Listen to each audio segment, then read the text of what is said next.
Então vai, vamos fazer natural? Vai. Começou o programa. Ai, que delícia. Você sabia? Eu uso muito isso em vídeo. Você sabia? Você vai falar, sério? Você pode falar, Não. fala mais, me conte mais. Você sabia que nós, seres humanos, somos contadores de histórias? Sabia? Sabia? Uhum. Quando eu falo isso, o que você pensa? O que é a primeira coisa que vem na sua cabeça? Que a gente cria a realidade que a gente quer criar com os nossos pensamentos, sentimentos e com o nosso comportamento. E a nossa vida tem um início, meio e fim. E é uma história que é escrita e contada por nós. Exatamente, a perspectiva, né? A história que você está contando no momento é o que você acredita.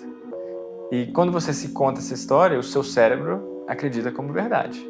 E ao acreditar como verdade, ela então vai criar, né, essa realidade que você vive. Então, se você conta uma história, por exemplo, que você não sabe fazer alguma coisa, o resultado que você vai criar é que você não sabe. Né? Mas se a história que você está se contando é uma história que você, pelo menos eu consigo descobrir, né? Não é nem até o outro extremo de eu sei, mas eu consigo descobrir coisas, você vai então criar resultados totalmente diferentes, né, da história de quando você se conta que você não sabe de nada. Ou seja, aquilo que a gente quer acreditar e contar pra gente, o nosso cérebro vai acreditar. Exatamente.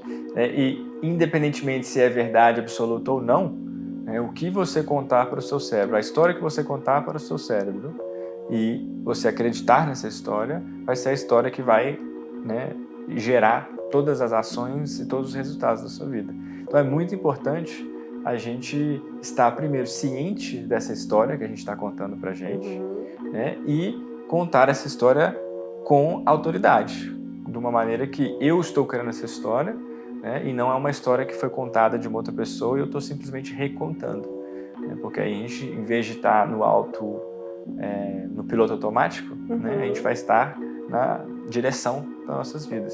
Né, usar dessa capacidade do cérebro de acreditar em qualquer história, contar uma história para o cérebro e, né, com isso, atingir objetivos que a gente quer atingir.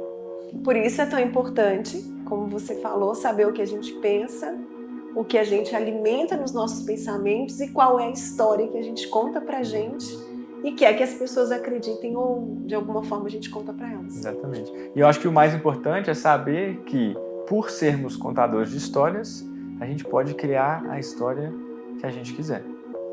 Né? E ao criar essa história, atingir os objetivos que a gente quer atingir. Às vezes as pessoas elas se limitam por não acreditar ser possível. Mas aí que tá, se você não acredita que é possível, você nunca vai atingir. E não tem nenhum lado negativo de você acreditar nessa possibilidade, no impossível. Porque a única coisa que vai fazer é te impulsionar para frente. Se você se limita com as suas histórias, você está se limitando. Mas se você não se limita, né, as possibilidades são infinitas.